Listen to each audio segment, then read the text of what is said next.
figured I'd show a video of how I tails all my rabbit slips wintertime. Never tails any in leads.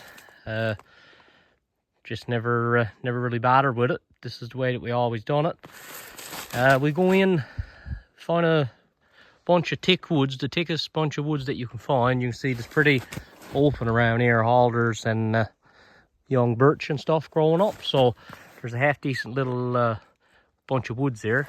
I like to go into thick woods, so if you get any snow, you're not going to get so much snow in the thick woods. Obviously, if you tail your slips out in the alder bed, well, if you get 6 inches of snow, your slips is all full up. But if you get 6 inches of snow here in the thick woods, well, this is not going to hurt it the same. So first thing I use is a chainsaw. It's a lot easier. You had to go in and tail slips like this using an axe. You'd have yourself beat out before the day was over. So I got a little 170 there, small saw. So yeah, I go in and cut a tree, fair sized tree. That one is, oh, I dare say he's 4 inches in the butt probably. So I cut a tree and falling across, and I cut out 2 holes in them with chainsaw. So I got one hole cut out right there, as you can see, and I got another one up there to the right. So what I do then, I cut the young birch. It's a lot easier with the chainsaw as well. You don't have to just zip and you got it cut. With an axe now, you'd have to make a nice few swings to cut your browse and that fair sized tree. So I always usually put one stick straight up and down and another one across on a angle, and I always tail the slip on the one that's straight up and down, most times anyway. Then when the rabbit gets in the slip, he'll make a few jumps or whatever, and he'll jump up over that one that's on an angle and then twist up or whatever, and you pretty well gotten. So I always use either a spruce or a fir limb. I don't like tailing slips on alders. The reason being, if you cut a alder, when the frost gets into alder now overnight where you cut it, when you go back the next morning, your slips be loose on the bender. I always like them to be tight on the bender, because if the rabbit goes in and the slip is loose on the bender, if he just touches it the wrong way, or his head is not right in there or something, the slip will just flick back out of the way and you won't get it. So I always like to have them tight on the bender. With a green spruce or fir limb, the frost don't hurt it the same as a alder do. It don't shrink up. So with the birch now, this is probably a bit different than people are used to as well. I put the browse up on top of the top. The birch is going to be up out of the ground probably 3 feet. So I put it up high, so the rabbits just leave a little bit down so they can get at it. But the bulk of it, put it up too high that they can't touch it. And then you got these holes cut out in the top, and they'll be fooling around there trying to get at it, and they'll dart back and forth and under the top. So that's the idea of it. If you was to just heave it there on the ground, well, they'd just come in and eat it all, and you might get a scattered one. But we always put it up high so they can't get at it. That seems to keep them around there longer, and you got a better chance that he's going to dart under that top. Yeah, that's about it. That's how we tails most of them. Sometimes we'll cut 2 tops and put them across like on a right angle, and just tail slip up under each top. And same thing, put your browse up high so they can't get at it. This is similar setup to a pound, but just a bit easier this way. You haven't got to be so particular with burning everything off, and just, yeah, fall top across and put your browse up on top, and way to go. Another bonus to doing it this way, with if you're tailing your slips in leads, lots of times there's only one rabbit using the lead. So if you catch that rabbit, well, you kind of gotta be tailing new slips every day to get any numbers tailing slips in leads. Now I know if the rabbits is thousands, well, you're going to get them anyway. But rabbits is not real plentiful here. You can see what sign is there. There's just a odd track here and there. There's nothing, no big lot of sign there. But they can smell that birch, and they'll tow them anyway. So I don't even really bother with looking for tracks when we're at this. We're just going in the road, and every, I don't know, 200 or 300 yards probably, we'll go in and make a setup, and they're going to come there anyway. First night with this here is usually not that great. You'll get most of your rabbits the second and third night. That seems to be the way. I guess it takes them a night or two to find it, and well, sometimes the first night you'll see the sign where they were there and eat a bit of browse, but you never got them. But yeah, you'll get them second and third night usually. So I'm just going to, I got one more slip left to tail there, and I'll put my browse up on top and on to the next one. If I do anything a little bit different, like a different setup or whatever, I'll do another video. Figured I'd just show how far between sits I'm going. So I got a place in there in that bunch of thick woods. So I'll run in the road now and show you how far.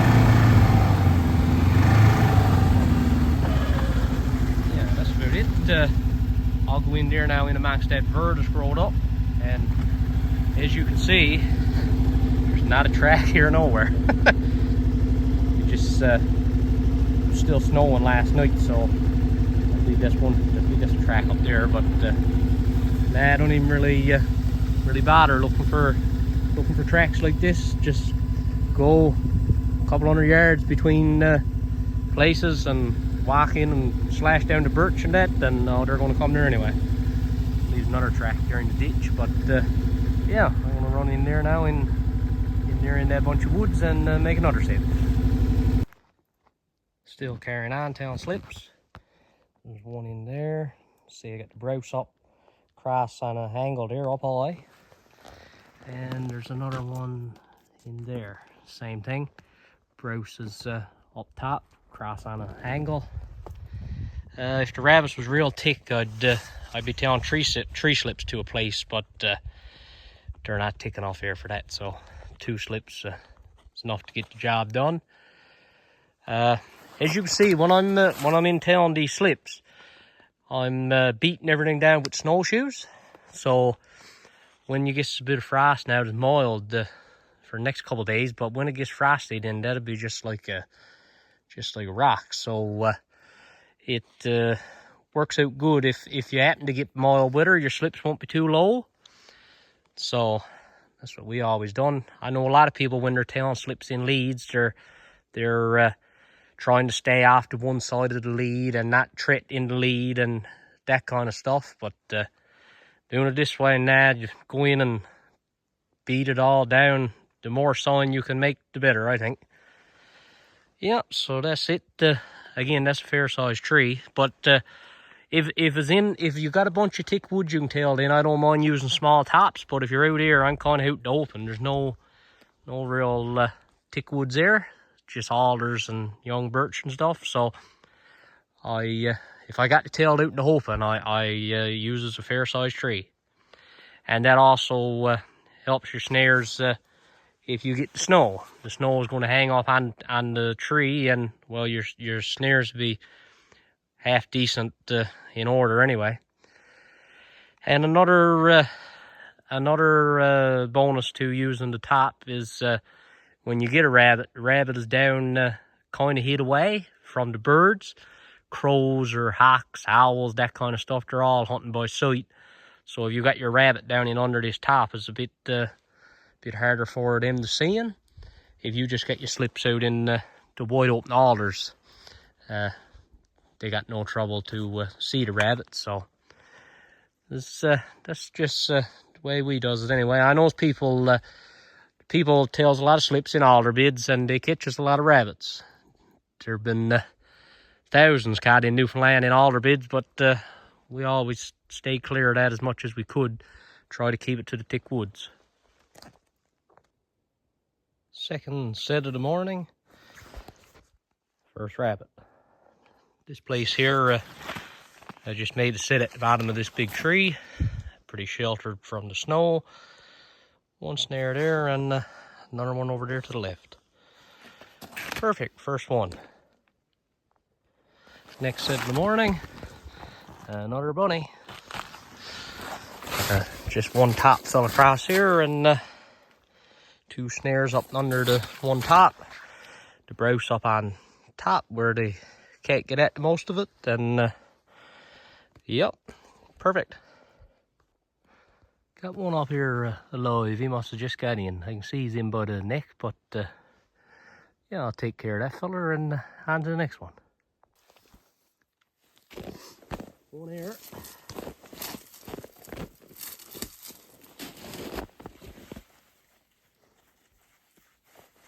Yep, this rabbit. Yeah, one down here alive.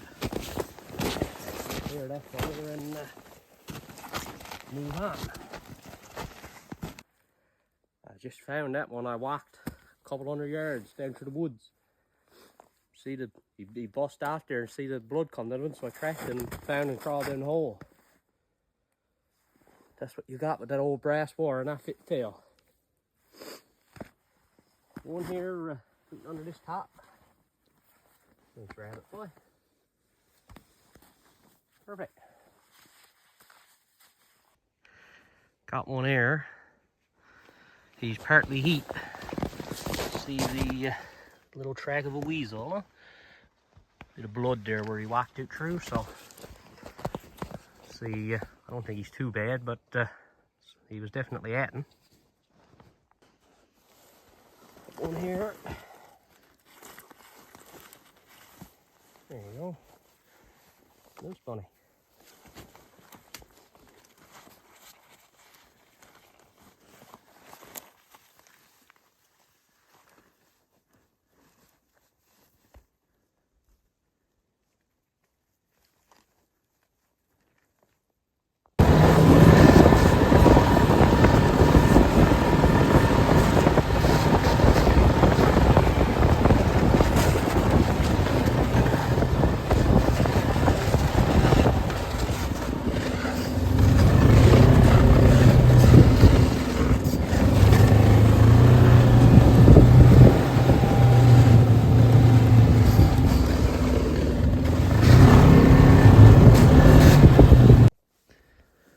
One there live again. He got that wire kinked up bad. I'm gonna be lucky if I can even grab that one before he busts off. See, anyway, try to be gentle with him. I showed this one here yesterday when I held the couple clips there. On there. Yeah, nice young rabbit.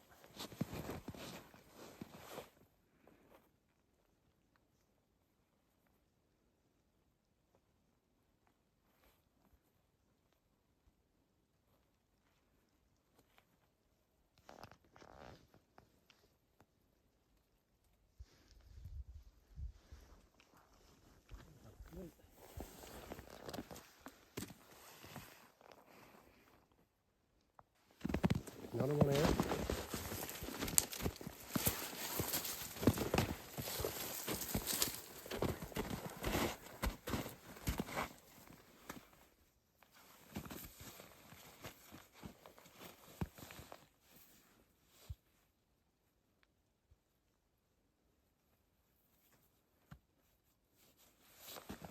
All young rabbits.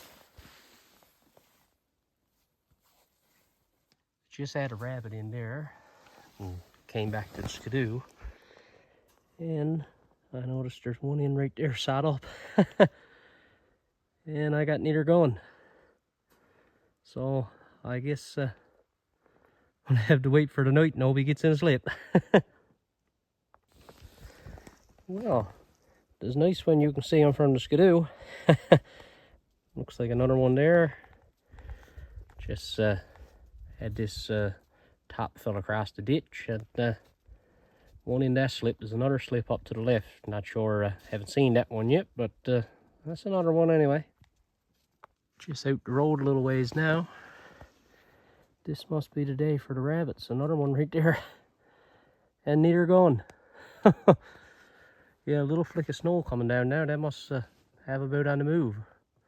That's 2 now in 5 minutes, and it's 11 o'clock in the day, so wicked. Hopefully they're on the go tonight and we'll hook up a few in the slips.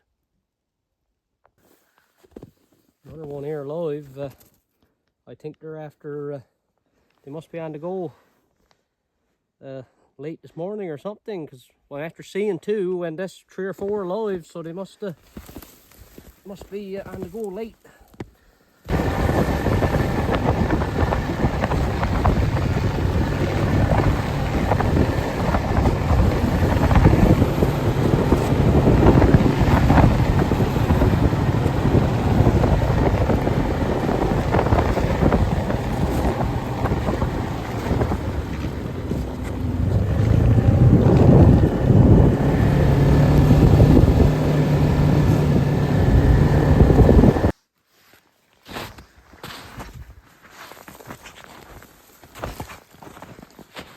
Another rabbit here.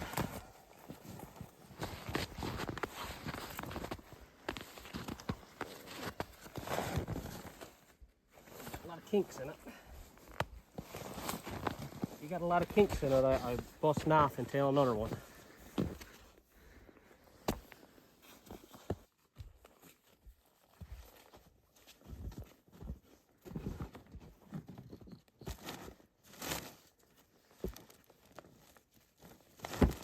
Put some in a fur bag just to keep the fur out of my box.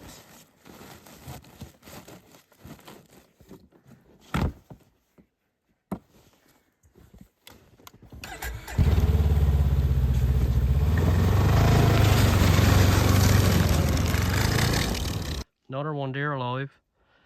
Never really has that many alive, but I think this flick of snow got him on the move, like I was saying before, so that's it. Don't really like to be seeing that, but that's how it goes sometimes. That's my catch for the morning. End up with 16 out of it. Not too bad for the start. Usually with the way I'm tailing the slips there now with the browse and that, usually you'll get your best all the rabbits a few nights in. You usually don't do that well starting out. But 16 is not too bad. I'm satisfied with that. But there's no big lot of rabbits here anyway. They're not plentiful here by no means. If there's any rabbits here, you get 30 and 40 a haul. But there's definitely not like that here. I can remember back in 2011, we had 65 one morning. So that was a lot of rabbits. But you're not going to do that here now. There was you could tail slip anywhere then and get a rabbit. 3 years ago, rabbits was pretty good. We had 47 one morning and 42 the next morning. So that was pretty good too. But now I expect the next couple 2 or 3 nights now I'll get 20 out of haul, I suppose. That's what I'm expecting anyway. I call that pretty good. We got some snow coming now in 3 or 4 days time, so I'm not going to put a big lot of effort into it because it's only going to bury up, and there's a job to fix it up good once it's buried. So I'm going to go down here on this road now and tail another dozen probably, and I'll call that good. But yeah, that's about it for this one. Thanks for watching, and we'll see you on the next one.